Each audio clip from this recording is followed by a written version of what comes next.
The next concept coming in line is to go ahead and decide through about the strategy part, because as I had briefed you in the previous video, we first need to go ahead and jot down that what is an conversion from us. Once that is done, we would be starting getting conversions in a particular data format through whichever analytical tool or measurement tool we are using. Now, once that data is available, or ideally before even we can analyze that data, is there something set across for conversion rate optimization from previous studies? So the two major methods which are suggested across for it are ideally in front of you. The one traditional followed method goes through in the form of understanding and following best practices, and second one is testing across your results. So these two methods are existent in the market when we are talking about conversion rate optimization. Now, majority or many of them are such which rely a lot on the followance of best practices, and I myself do definitely believe that following best practices is important and should be done through. Like if you are someone who is learning to ride a car, you should be following the best practices of how a car should be driven on the road, how you overtake someone else, how do you control when there is a signal approximating by, how do you control the speed when someone is crossing across the road, so on and so forth. Definitely there are best practices related to it, but just relying on best practices is not going to give you the output. You indeed need to make sure that you are even considering the results which you are having with you. That is, you should be ensuring that real time and historical data that you have with you is also becoming a part of the same. So make sure that you are even relying or checking the data, the historical data about the sales, the conversions you are having, the real-time data that you are having about your users. Like, just to relate it with the same example, even if you are following best practices while driving a car, your own experience over a time frame, your experience when you would have driven a car on a highway or on a national highway or on a 4-lane road versus your experience when you would have driven a car in a jam-packed or a completely traffic glitched based scenario, or your experience when there have been change in weather, when it would have been raining and when it would have been maybe too much cold or fog on the road. There is going to be a difference in the mechanism, in the way that you are going to approach to ride the car.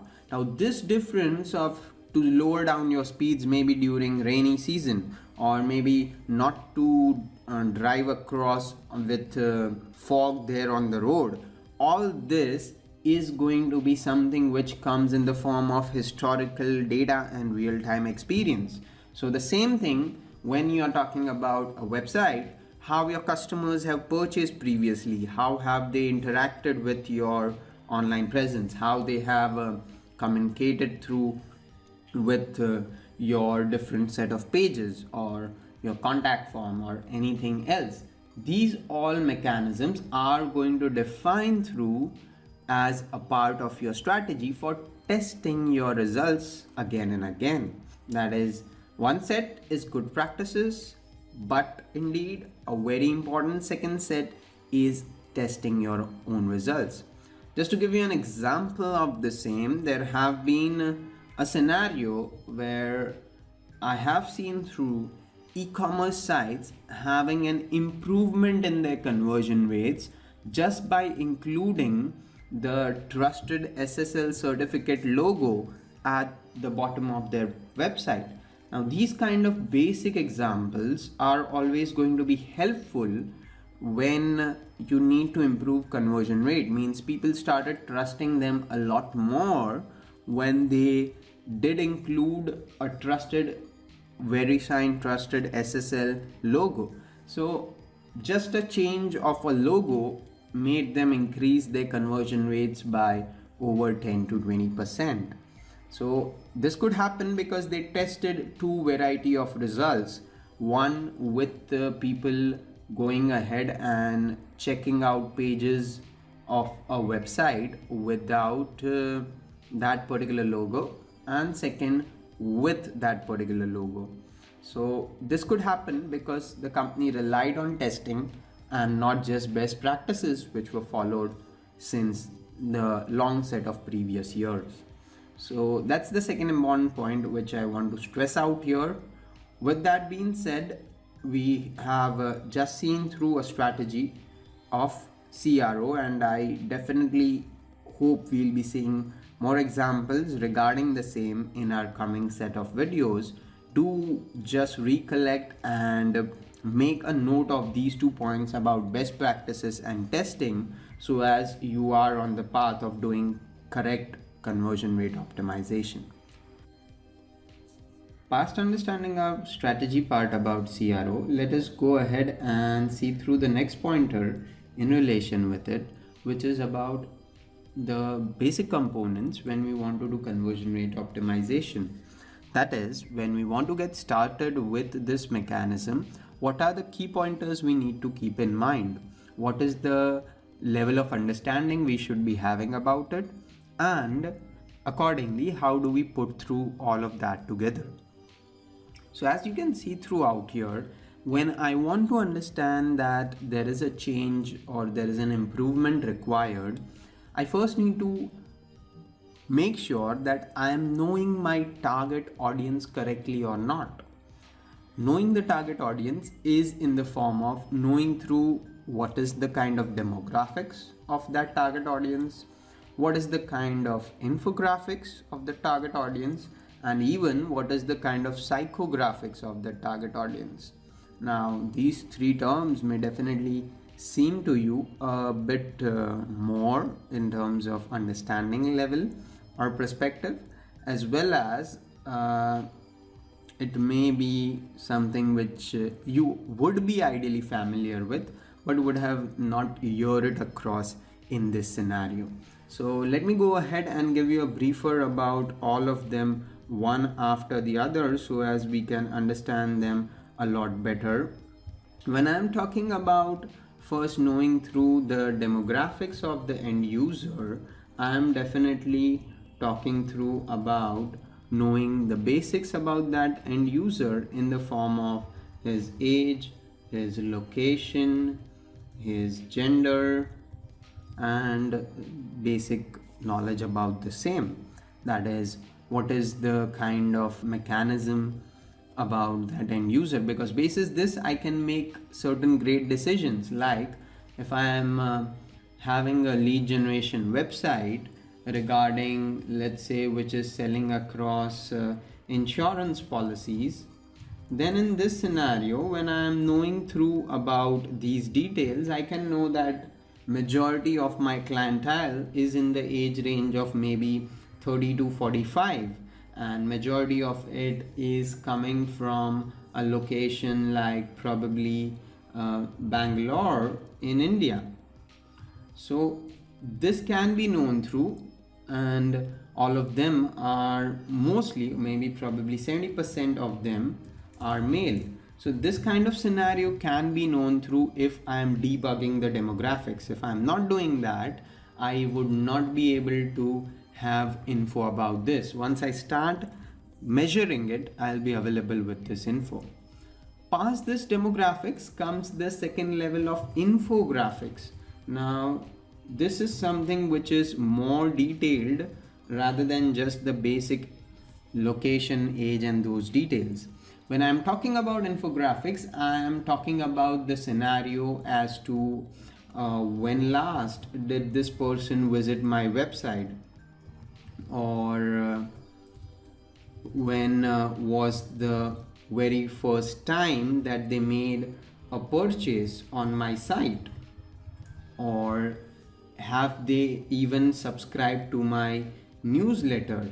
So I am trying to collect the closer approximity of that end user in a relation with my website. I'm trying to relate through that, okay, this particular person, Mr. Bean, belongs to this particular age range, location, and particular gender. But against that, how has his or her interaction been with my website? So, have they ever visited it? Have they ever done a single purchase? If they have done it, when was the last time they did it?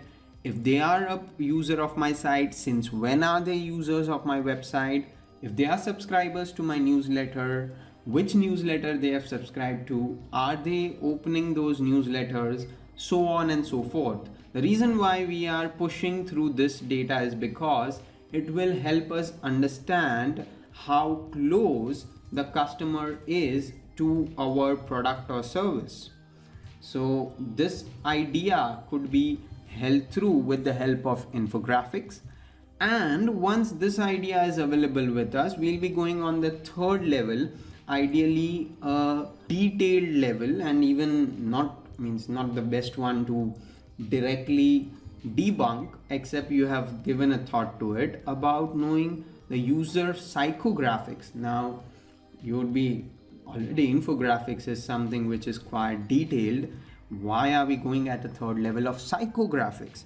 Well, the reason for that is, do understand that once you have debugged this kind of info, you will go further and even investigate in terms of, if he had done the last purchase, what was the trigger element which triggered or which helped that person do his recent purchase.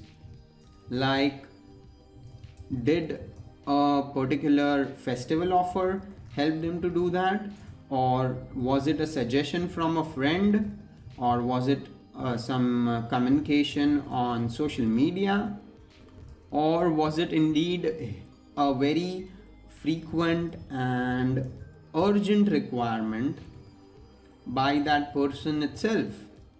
Now this could not be happening very easily, but definitely there is this psychographic level which we can debug. Also, we'll need to understand about what are the kind of interest of the user, and against that, what are the kind of product or service which we are sharing across, or which we are communicating to that end user. So this kind of detailed data is going to be very crucial when we are talking about conversion rate optimization in relation with our existing and our new interactions online. So the demographics detail is something which our tool will help us with. The infographics detail is again something which our CRM system or the purchase system that will be giving us good amount of details about it. It would be required to be matched across with other tool as well. And finally, the psychographic detail is something which will come through from the tools, but you will need to go ahead and merge across data from different tools, like maybe what are the kind of shares that a particular post has received on Facebook, and from that share how many people have done a purchase on my site. And if a purchase has happened, then is that user someone who was pre-existent as a client to me? So this kind of 3-level cycle, or I would say more than 3-level detailed cycle, is something which is required to be triggered across from your end to make sure that you are going forward with your CRO mechanism in the correct manner. So this is indeed the basics when we are getting started with understanding our customer, because the better we know our customer, the better CRO we can do through. And to help us, there is this 3 set of details. Now, just to give you a wrap up about how can we do this in a better manner. So here are a few pointers which I have shared through that. When you want to analyze this data, you will need to put yourself in the position of the customer, put your feet in their shoes, and analyze what do you feel as an end user, not as a person of that organization or someone who is testing the website, but as an end user, what are you feeling through when you are consuming this product or service. So this psychoanalysis, this mechanism of how they are using it will help you to get better debunked details. And with that being said, the next thing to get these details in a better manner as to understanding that how the customer is interacting with our website, there is the basic terms and concepts which are related in your analytical data to help you understand this in more finer manner. Because if I'm saying that, let's say my customers are not doing a lot of purchase on my site, or if I'm saying that my customers are not staying on my website for a longer time, or they are not liking the data I'm sharing with them, if I'm taking these kind of conclusions, I need to first make sure that I understand a few of the basic terms related to analytical measuring and monitoring, which will help me debunk these particular conclusions. So to help out with that, here are the explanation of first two set of terms. One is bounce rate and second one is average time on site. So these are definitely quite close metrics which help you understand your customer better. Let us see them one after the other.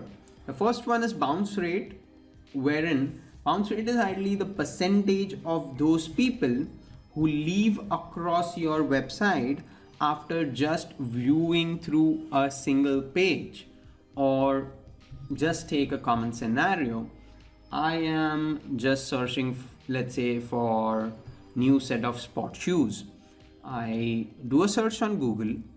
I am really impressed with one of the shoes which are being shown out there in the form of a shopping ad on Google, and therein, past clicking on that link of an e-commerce site, I am not satisfied through with ideally the look and color, how it was looking good in that ad copy.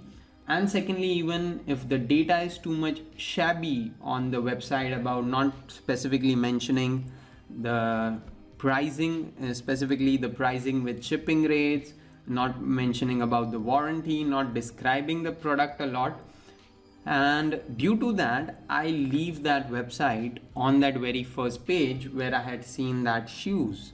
So this is something which is known as a bounce, because I landed on the very first page, means ideally it was my first interaction with that particular page, and I left the website from that page indeed. So this kind of scenario, this kind of users who leave the website after just viewing a single page, from the first page which they have visited, they leave across your site, then it is known as a bounce. And in case of page websites which are having good number of pages, more or high number of pages, a high bounce rate is not a good thing. It is indicating to you that for whatever the reason may be, people aren't able to find what they are looking for, or it is indicating that the experience of the end user with your site is not as per their requirement. So that's the concept about bounce rate. A genuine bounce rate for any set of website and its web pages should be approximately 30% or a bit just around that, 2 to 5% up or less than 30%, but definitely anything very much higher than that, that is 40-50% or more than that, is not a nice set of bounce rate for any website. Similarly, past seeing through bounce rate, the second concept coming in line is about average time on site. That is, what is the amount of time a particular user is spending. So if someone is spending more amount of time, it is a basic indicator about the end user sticking across better on a website, or it is a basic indicator that the end user is liking through your product and is consuming actually the data which you are giving. So a higher time on site is going to indicate a better user engagement. A lower average time spent is going to indicate a lesser user engagement. So these are two basic metrics. There are even other metrics which we are going to see through, but as a start on, these two are very important. To give you a example of how these metrics look across, like here is an live look through into the interface of analytics, where you can see through those metrics about bounce rate as well as about average time spent, or the concept known in them about average session duration. So the key pointer to keep in mind in relation with this is that when you are going ahead with these concepts, your aim would be, or your target would be, to have lower bounce rate in general. And when you are having a website wherein you are engaging the customer with good amount of content, your aim would be to have better or higher time spent. If you are having these two metrics improved in a time scale of 1 to 3 months, you are quite close to even bettering through your performance about CRO or conversion rate, because there is some kind of, if not 100% direct relation, but some kind of relative relation between these concepts about bounce rate and time spent, together with your main aim, which is about going forward and doing conversion rate optimization. So that's the basic data which I want to share through. There is more insights about these concepts which we need to learn through, which we'll check through in our next video. Let's move ahead and now go ahead and check through some more concepts in regards with understanding our target audience. So out here we have seen in our previous video about what is bounce rate and average time on site. Now moving forward from there, there is the concept about exit rate and average page views. These two other terms are also as much important when we are going to do through the mechanism of understanding our target audience. Now here, these two terms may feel a bit similar, like exit rate could feel something related to bounce rate, but there is definitely a line of difference between it. And then there is the concept of page views. So let's see through what both of them mean. When we are talking about exit rate, it is a concept which is more in relation with each page of a website. So ideally, whenever a user is visiting more than one page, that user is navigating on different sections of your website. Like, let's say someone is looking for doing a purchase of shoes. He starts across with the home page of your site, then moves into the footwear section. Therein he searches for the shoes he's looking at, and then finally he gets through the kind of product, like maybe he's looking for sport shoes which are of a particular brand, a particular color, and finally, past navigating through 3-4 pages, he finds it through on your site. Now this mechanism is something which is going to be determining the user interaction. But then past landing across on one of the pages related to shoes, he is finding through that the kind of shoes exactly he's or she's looking for is not available on that particular portal. So that particular page, the last page which has led to the user exiting your website or leaving your website, that is the particular consequent number which is going to decide your exit rate. Now, to give this example or determine this in a better manner, let us see through an particular stat based number so as we can understand this better. Let's say that you have a website where, taking the same example, someone has landed on this particular kind of page on your website Indeed, okay, which is selling shoes. Now if the total visitors or total users of this particular page in a time frame of, let's say, 1 week are probably 5,000, and from this total users of 5,000 there have been probably people, good amount of people, who leave your website past visiting this page of shoes-black.html. So if that is the scenario, let's say that out of these 5,000 people, probably 1,500 people leave your website or are going away from your site past visiting this page. Then in that scenario, this ratio about how many people are leaving your site, that being divided across by the total visitors or the total users, is going to go ahead and give you the data about something known as the exit rate. And as it would be in percentage format, it would be multiplied across by 100.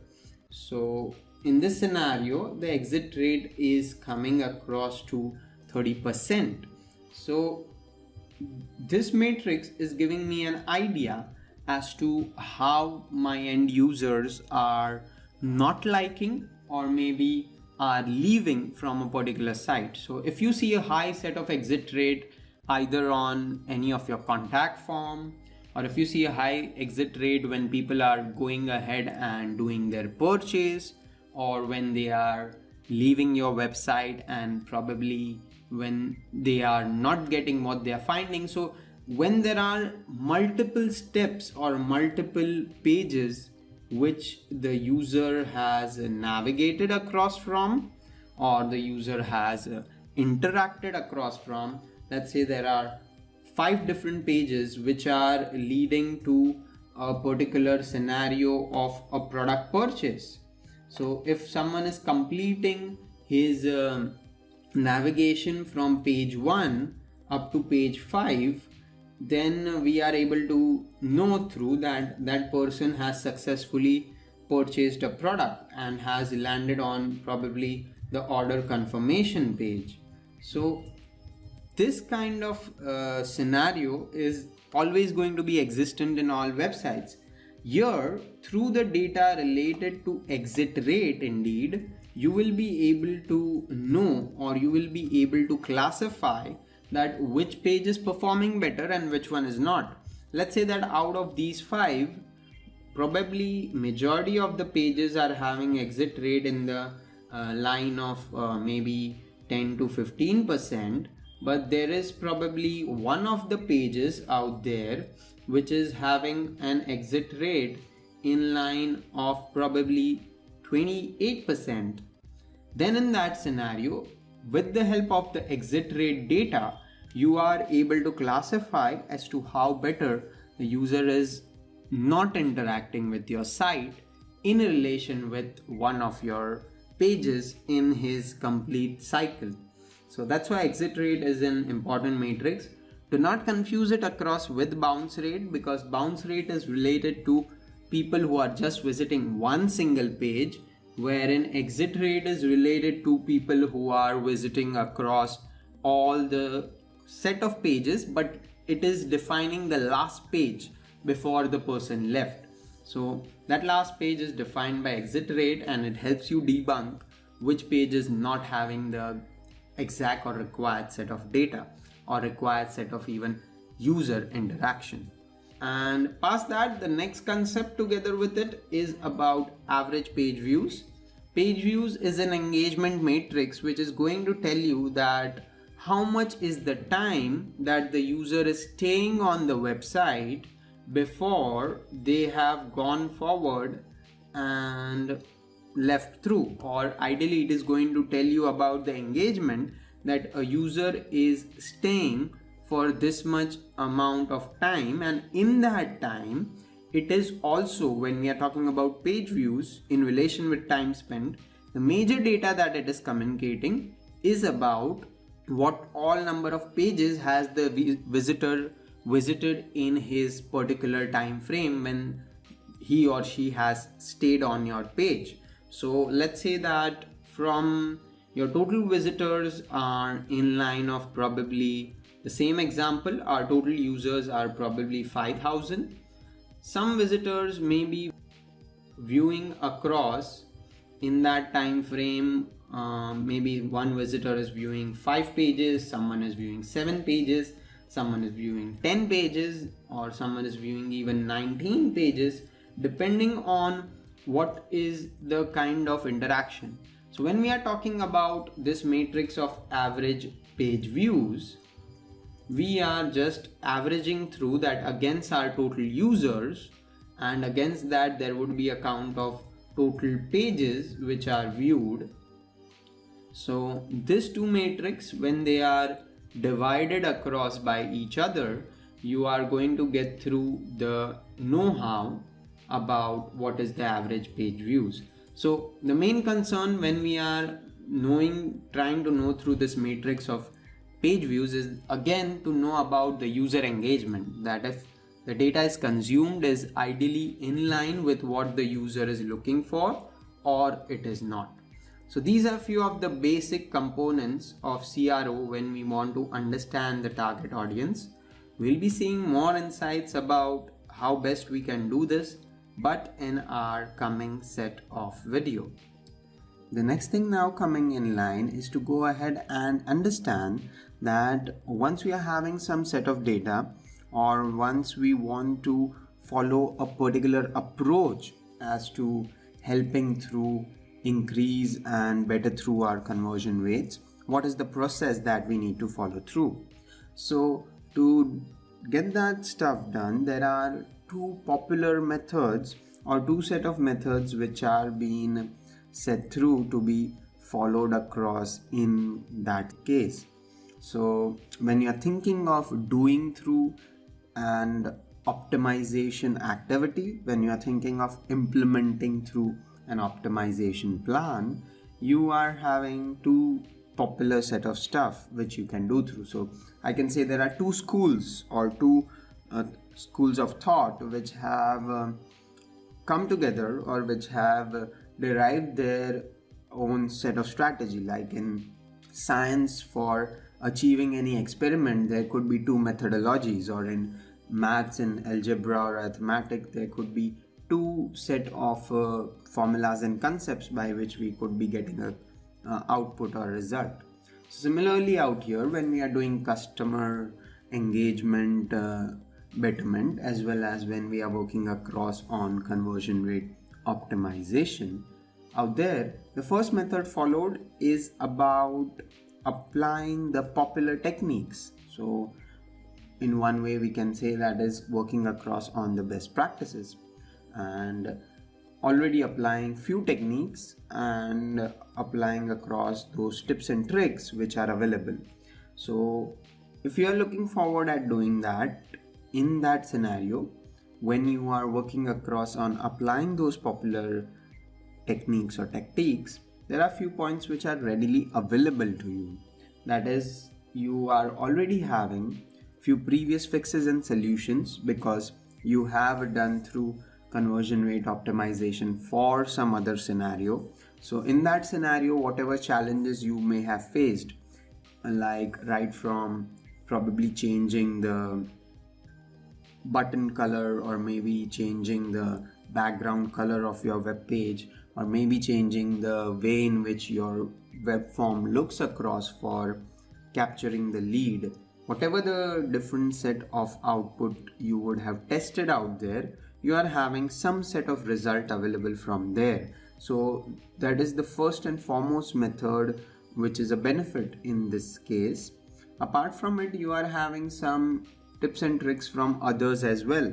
Like there could be any other popular website or any other popular organization who would have used some of their mechanisms, which could be as simple as integrating a feedback form for the user on the website, or as simple as capturing the user's interaction through a light box, or maybe just making the change in the web design of the page.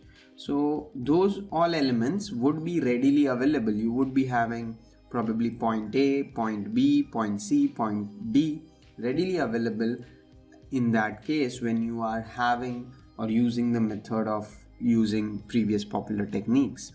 And in that scenario, what would ideally even happen through is that probably you would pay a less attention to the behavior of the customer and analyzing the same with the help of bounce rate or time spent or exit rate or even the total conversions which are happening, and would be more relying on the conclusions you are already having.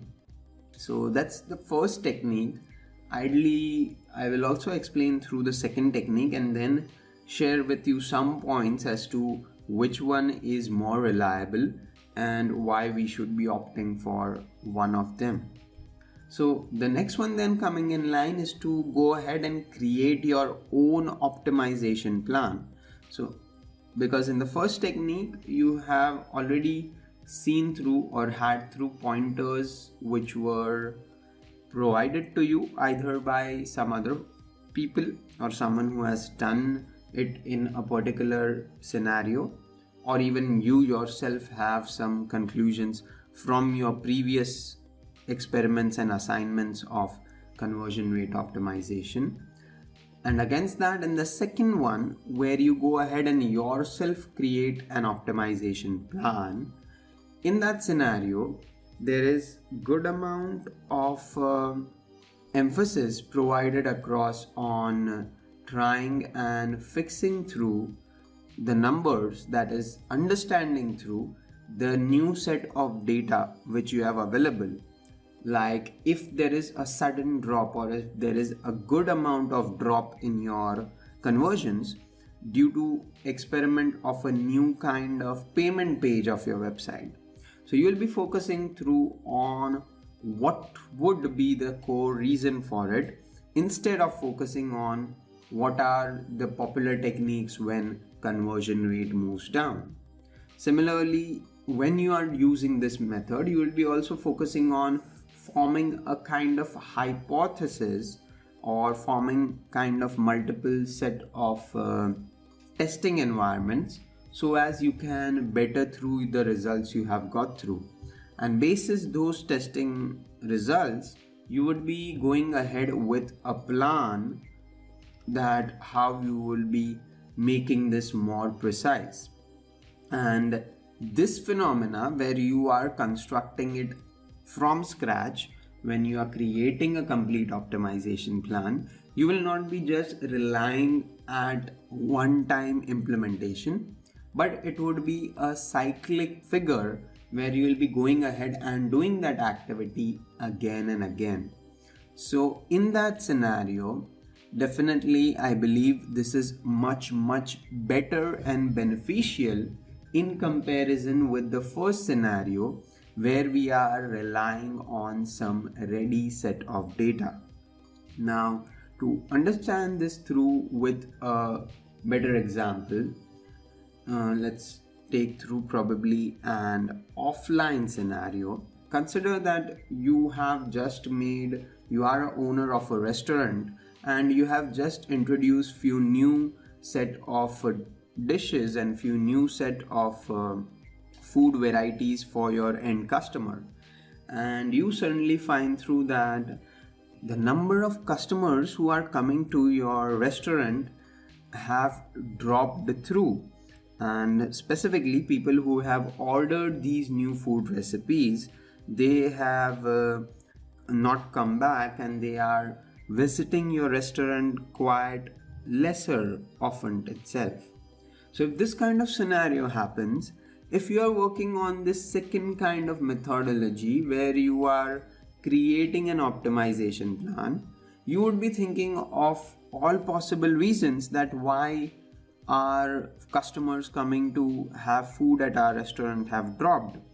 Why is the reason that they're not coming back? And you'd be thinking of all methods, right from going ahead and changing the recipe of the new set of dishes that you have introduced, going ahead and even making some know-how in terms of any changes in your infrastructure which may be leading to this.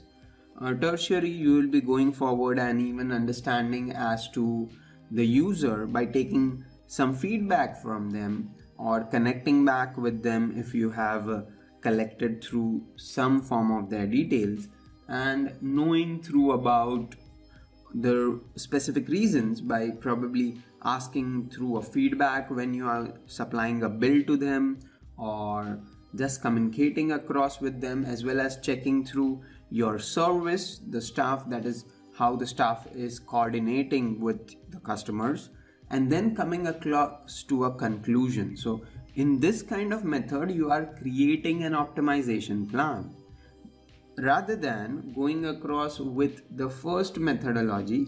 And simply because people have not been visiting your restaurant often, you quickly go ahead and start doing the renovation of your office, or you go ahead quickly and probably get 10-20 new set of staff and think that they will coordinate better with the end user, or you quickly go ahead and stop the new recipes completely because you have seen a drop in the customers. That would not be the technique. All of this could be one of the previous fixes, but in this popular method of using popular techniques and tips, you have missed across the plan of getting some kind of hypothesis and working across on some kind of test results. So to do through that scenario, that's one of the ideal most important concept in relation with CRO, that whenever you are looking forward at conversion rate optimization, hypothesis and basis hypothesis, having a precise set of fundamental analysis before going ahead and creating certain set of conclusion in every new scenario or every new challenge or every new set of output which you are concluding across onto is very much important, as against the said method of using previous popular techniques, because sometimes there could be an benefit of it, but majorly due to the set of implementation environment where this particular method is used across, and due to the variety of different set of result which you are testing, like maybe previously you have done CRO test only for your home page, and now you are doing an optimization plan or testing across new set of methods for maybe your payment page of an e-commerce website. So there is a change, there is a huge change when we are optimizing a home page and when we are optimizing a payment page. So the current conditions, the set of output techniques which you would have followed through during your previous interaction of doing CRO for home page is going to be different as against what you would be doing across when you are doing optimization for your payment page. So in that scenario, you definitely need to have a new kind of optimization plan which would be coming through across from the second technique, instead of relying through on the first one of using popular tactics. So these are the two methods, and these are some old school methods which are ideally followed by many companies and organizations whenever they are doing that. And strongly there are people in the industry, specifically even me myself, who believe in having an custom plan created yourself for your environment. And in relation with this, there is the next concept in which we are going to learn through the phases as to how we can go ahead and do through this particular optimization technique, which we'll see through indeed in our next set of video. Past understanding in our previous video about the two different popular methods which are used. In this particular video, we are going to go ahead and understand the phases of an optimization plan. That is, when we are looking through for creating an optimization plan ourselves, what are the step-by-step mechanisms we should be keeping in mind, or how we should be building this around. While like any particular plan, right from an offline scenario of a blueprint of a building which is to be constructed, or maybe in an online scenario, a IT or software company building across their new application, this plan has a phase-by-phase approach which is to be followed through. For example, here you can see through right in front of you in the diagram presented that the phase 1 starts with laying across the background. Now, what we mean through by laying the background is that we go ahead and decide through on the target output we are looking at and the key set of points we want to measure for this particular conversion rate optimization activity. So therein, in laying through the background, we first accommodate all our points which are key to success in measuring our required output.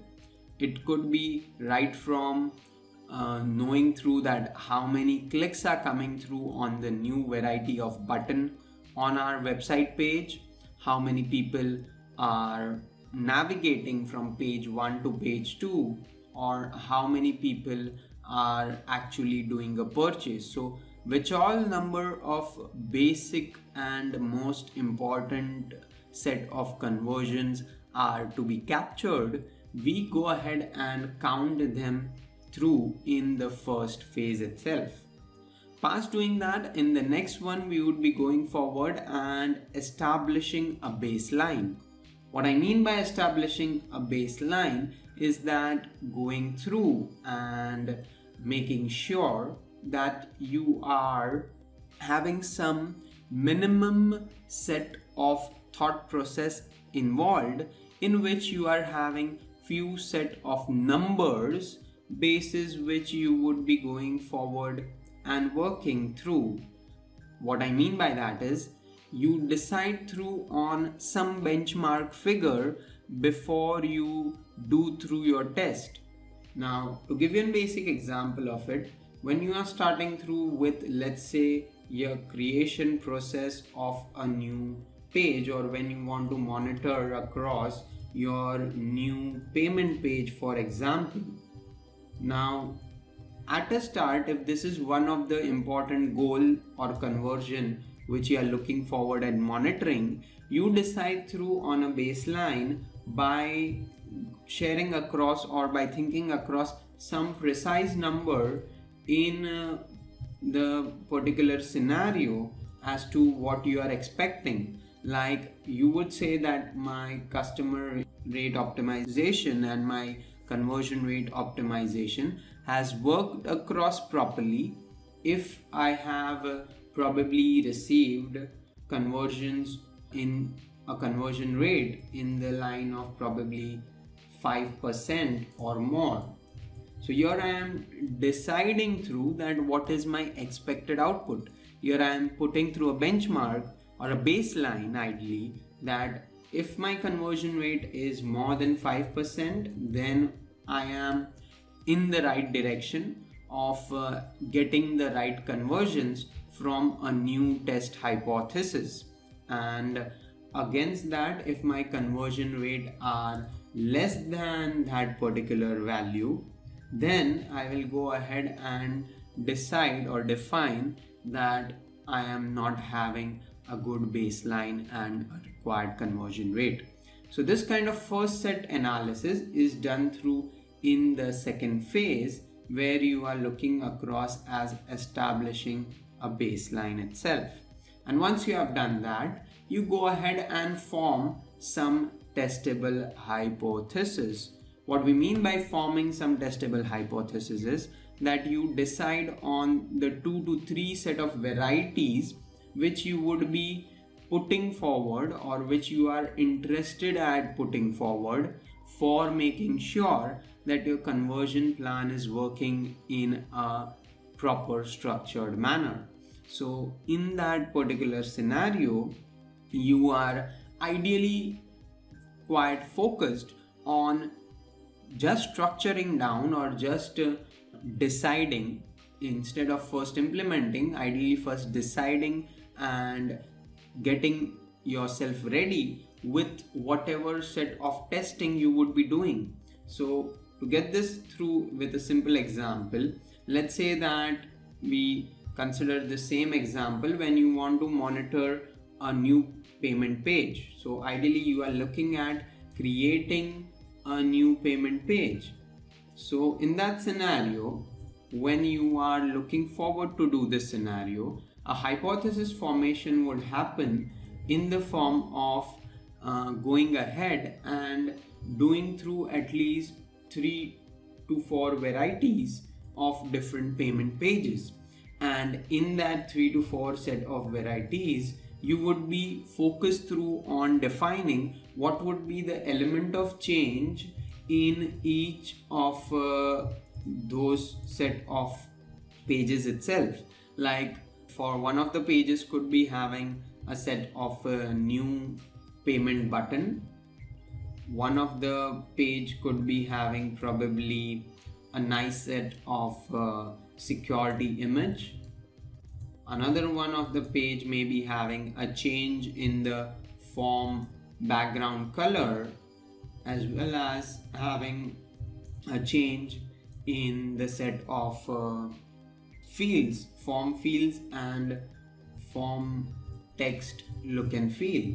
And probably one of the other varieties could be in the form of having a page which is being coordinated through with more bolder or more better headline and better explanation of form fields. So these could be few of the varieties or few of the different set of scenarios which you would be thinking to implement. So you would be first deciding that if I am looking forward at doing an hypothesis of how many set of varieties I am looking at doing through it, or how many different kinds of variations are there that I am going to focus across on.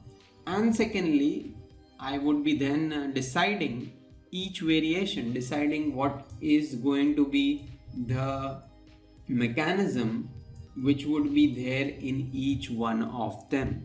So that's the case of forming through an hypothesis itself. And past you have done that, you will be going forward and designing your test. That is, you would be going forward and doing the practical part with the help of your designer, developer and the complete team, of making sure that whatever hypothesis you have formed, the designers are implementing, or the other person behind the same is doing in that correct manner.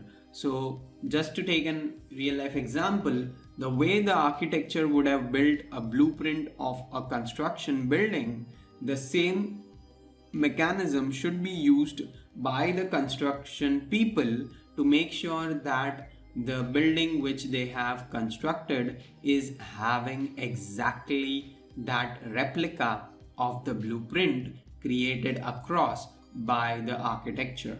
So phase 3 is the mechanism where you are doing the blueprint part, and phase 4 is the mechanism where you are actually doing the construction part. So that's the simple difference between both those phases. Like if you are creating a new payment button, in phase 4 you would be actually deciding what would be that kind of look and feel of that button, how it look when it's there on the new test page. So that's the change what you will be doing in phase 4. And finally, In phase 5, you will be going ahead and running through your test. That is, you would be going forward and with a simple set of your end users going through running the test. So ideally how this is best practiced is that if you have n number of different variations to test, then basis the average number of your site visitors, you will be going forward and testing through each variation with those number of people.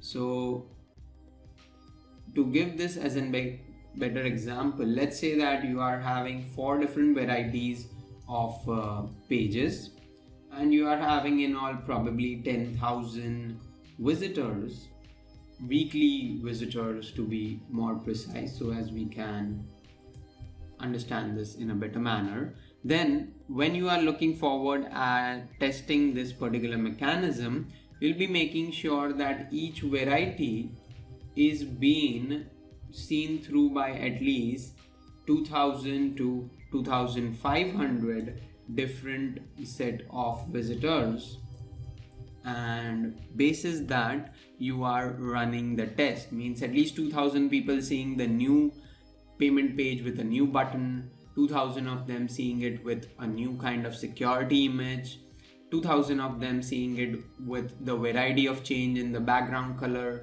and the page look and feel, and the other 2000 seeing through more precise and bold headlines and bold set of payment column fields, and each one of them then giving you the output in the form of knowing through your conversion rate and other basic data, right from your bounce rate to your page exit rate to even the time spent and even varieties in the form of the page views which they are looking forward at. So whatever would be your first set of goals which you have set, as well as the baseline which you have set, basis that these monitoring factors would vary through. But this variation should be done through with maximum set of your end users before coming on to precise conclusions. And once that has been done, you would be saying that woohoo, we have indeed got through our output as required, and yes, we are successful and blah blah blah, and let's stop everything and focus on one thing. I would say no, that is not the next step. Definitely you would be implementing the best techniques from the output you have received, as well as you would be happy that you have concluded optimization plan. But here, as you can see through in the diagram itself, this is an ongoing cyclic process. There is ideally not any set of stop end for this process, but a phase by phase manner in which you would be repeating the steps again and again, depending on the kind of work that you are thinking through to get as output, right from this phase of laying the background up to the phase of running your test. Each of them has good amount of involvement into it, and basis that it's not an one-time activity but a recurring cycle activity which should be continuing again and again. So make sure that you are not just concluding off past one of the test. There could be always scope of a marginal increase in your conversion rate. There could be a scope of laying an additional layer in the background in the form of probably having more set of other output conversions which you are looking at testing. So that stuff should always be happening through. And to give you a practical example of the same, I am indeed excited to share across with you one of the examples from the presidential campaign in the US in 2008. So out here in this particular scenario, there was a team of people, there was a back-end team which was working on the campaign of presidential candidate Mr. Barack Obama, and they were having, let me actually break this out in the 5-phase scenario that we have learned right now. The first phase of laying the background, so here their main aim was to go ahead and decide through, means have conversions in the form of getting people to sign up to the newsletter of the president, because basis that they were expecting conversions in the form of ideally convincing the people to vote for the presidential candidate, as well as provide funding for his campaigns. And together with that, this was the end result they are looking at. Herein they form the hypothesis in the form of creating different varieties of promotions, right from the one which you are seeing in front of you. And apart from this, they even created multiple, ideally in all 24 variations, which is nice set of thinking from the person having laid down the strategy, in which they created 3 to 4 variations having videos, 5 to 6 or more of them having images, and other of them having some change or some permutation and combination of rich media, images, videos, and other variety. And out of them, the first thought which was there in the mind of people who were testing it was that the variation with a video embedded into it would be something which would be working the best. And all the people, because there were in this test scenario, in all there were over 310,000 people, and each of the variation was seen by more than 13,000 people. So they believe that the particular scenario in which there is a video embedded would be something which would be having the highest conversion rate. That was their back-end thought.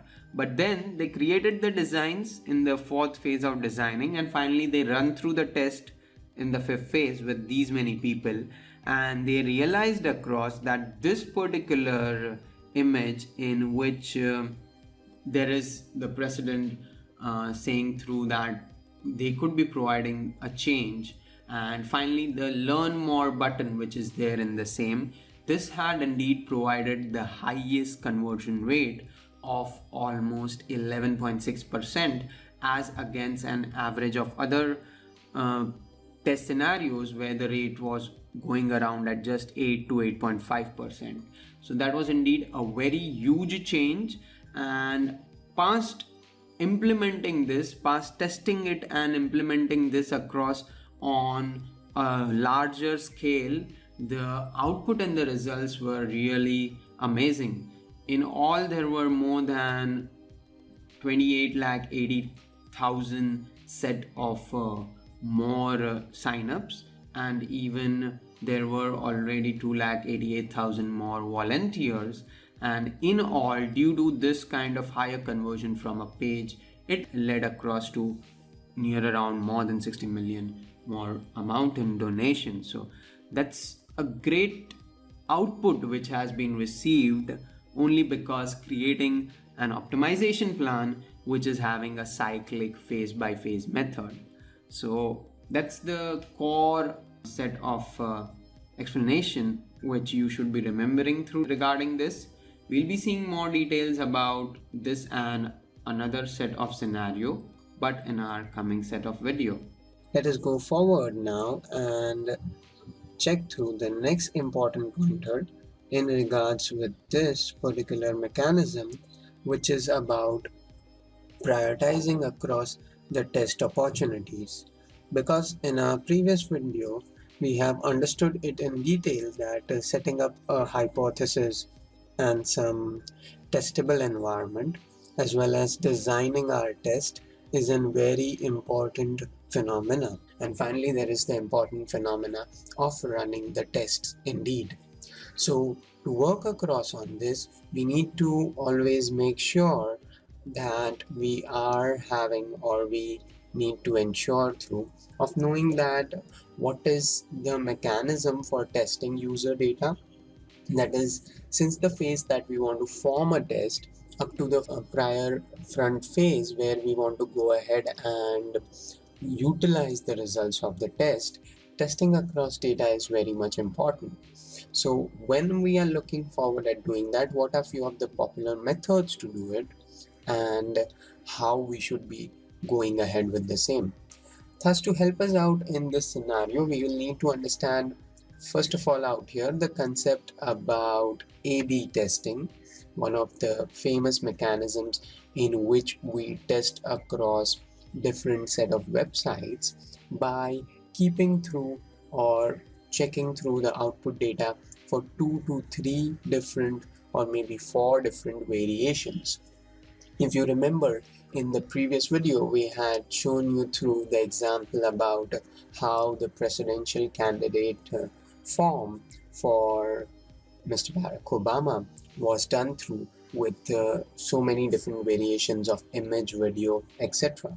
So A/B testing is that method in which we go ahead and test through the output for different set of designs, different set of landing pages, different set of page variations, so as we can reach across to the best possible result.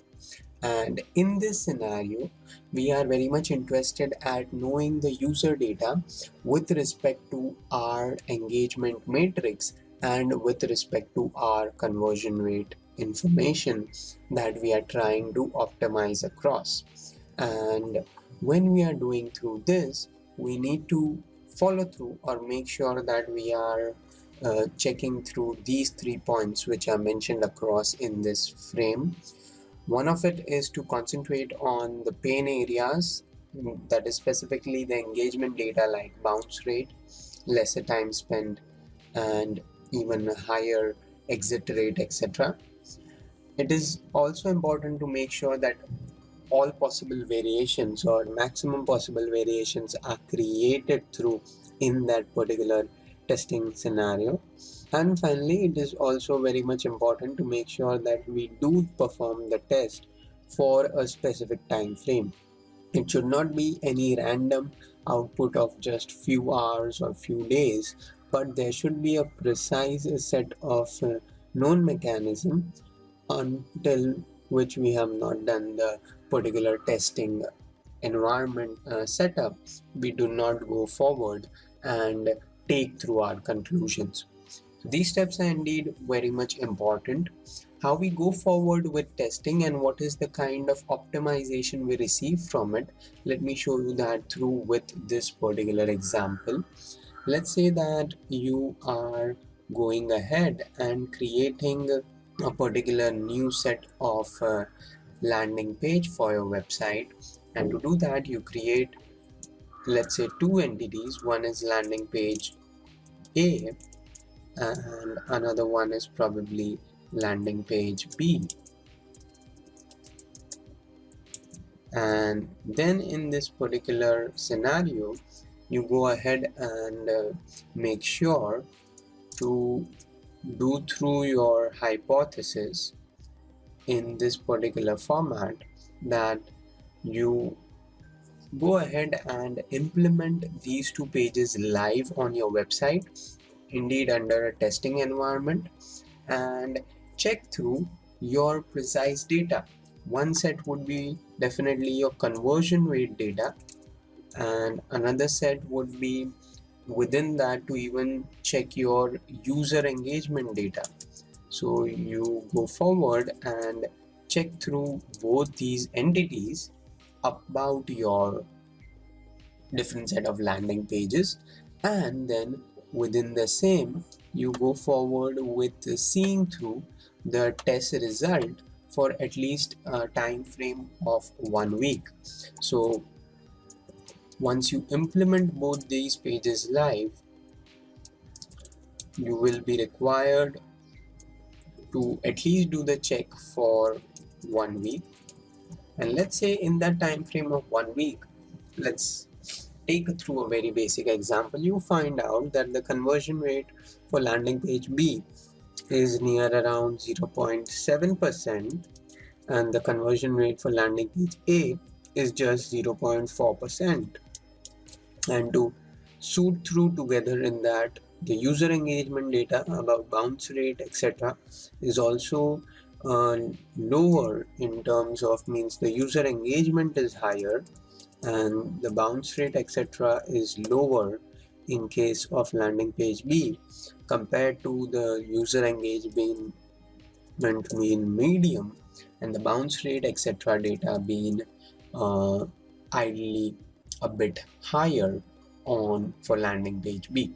So you pass testing these two set of varieties for a landing page, you go ahead and pause, or you do not run through your, or I would say you would ideally remove through your landing page A. And at that very point of time, you will go forward with one more variation of your landing page. Let's say you will create landing page C. Now you would be like that, hey, we have already received a good landing page with a high conversion rate. We have done a testing of 2 landing pages. Then why we are going forward with a third landing page? Well, indeed, the question may be very much true and correct. But as I always say, and as we have seen even in our previous diagram about the phase being a cyclic method, so just stopping across by testing 2 pages is not the best genuine scenario. You should be checking out at least more than 2 varieties. You should be checking out at least more than 2 variations. It could be 3, it could be 4. The main aim is to get as close as possible to a higher conversion rate. So your historical data will definitely play a very important role in this particular scenario when you want to achieve conversion rate optimization. And together with that, you should be having some kind of benchmark which you are looking forward to achieve by doing this hypothesis and testing, which we have seen in our previous step, that setting up a baseline is very much essential or crucial. So we haven't defined it, but let me do it at this point of time, that we are looking forward at having probably a baseline or a benchmark of near around 0.85%, so as we can go forward and make sure that our landing page is going and giving us the required conversion rate. So this is something which we are looking to achieve. To do that, we have already reached probably in a time of 1 week at a conversion rate of 0.7. Now in week 2, when you go forward with this activity, what you will be doing through is that you have introduced landing page C at this very point of time. Now you are having 2 landing pages for which again you need to go ahead and check your key matrix, which is majorly first in the form of conversion rate data, and then it is user engagement data, which should be quite in line with your conversion rate data, because both in majority of the scenarios would work hand in hand. So now in week 2, you will again test what is like to be the conversion rate data for your previous landing page B and your new landing page C. So in this scenario, we find through that, let's say in week 2, for landing page B, the conversion rate data stays across as probably 0.75, and for landing page C, it results across into 0.65%. So if this is the kind of scenario which you have received, and even the user engagement data being almost in line with the same, then again past week 2, you will go forward and ideally pause or remove page C. You'll remove through landing page C, and then you'll go forward at that very time with creation of landing page D. So you'll create one more page at that point of time, and then again the testing and hypothesis will continue one more time. Now we'll be doing it across for another week. This, as I always say, it's a repetitive method which needs the user engagement and focus time on time. And in week 3, now you go forward and test your data with 2 set of landing pages, that is landing page B and landing page D. And then you observe through at that point of time that in week 3, the conversion rate data for landing page B is coming across at 0.73 probably. And against that, for landing page D, the new page that you have converted and found through, you are seeing the landing page conversion at 0.95. So if this kind of user engagement data is found through, you have ideally achieved a good landing page which is giving you really high set of conversion rate. So you will then pause across landing page B, which is having a lower conversion rate, and then you will continue testing your new landing page. You will not even stop out here that yes, woohoo, I have received my landing page which is having a good amount of conversion rate and I'll stop. That is not the scenario. You will keep testing with landing page D for at least 1 to 2 weeks more.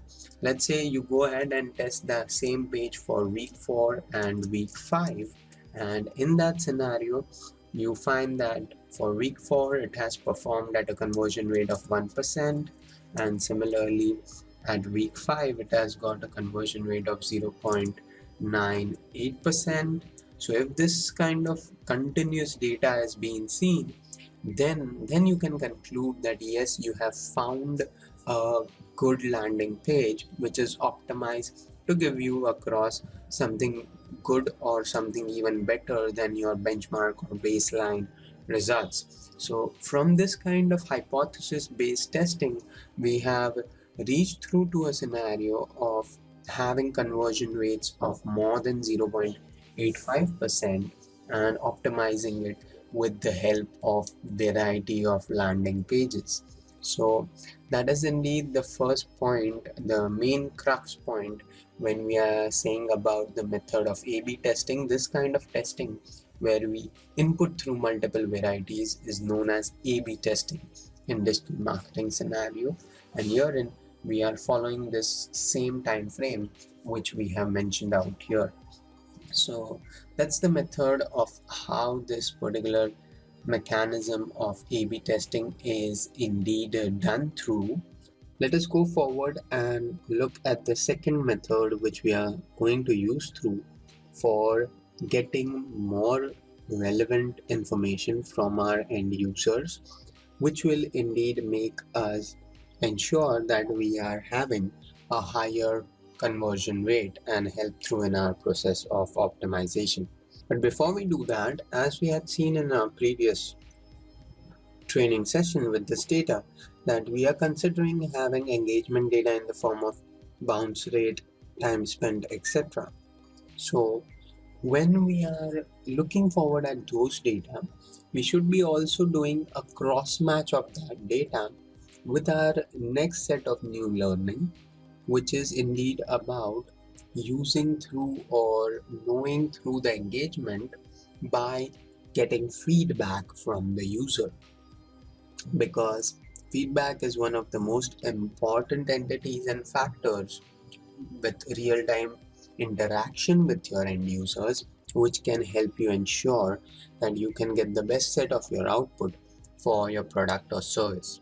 Now, in this particular set of scenario, what our focus is going to be is to know through real-time data from the users, because in case of using an automated tracking mechanism, which is something which is available like this particular data which is there in front of you, which is directly giving you information from the users in terms of their session duration, their pages per session, page views, and all metrics which we have learned in our previous video, in one of the previous videos indeed, and even you would have known these details in a more precise format in your training of Google Analytics indeed.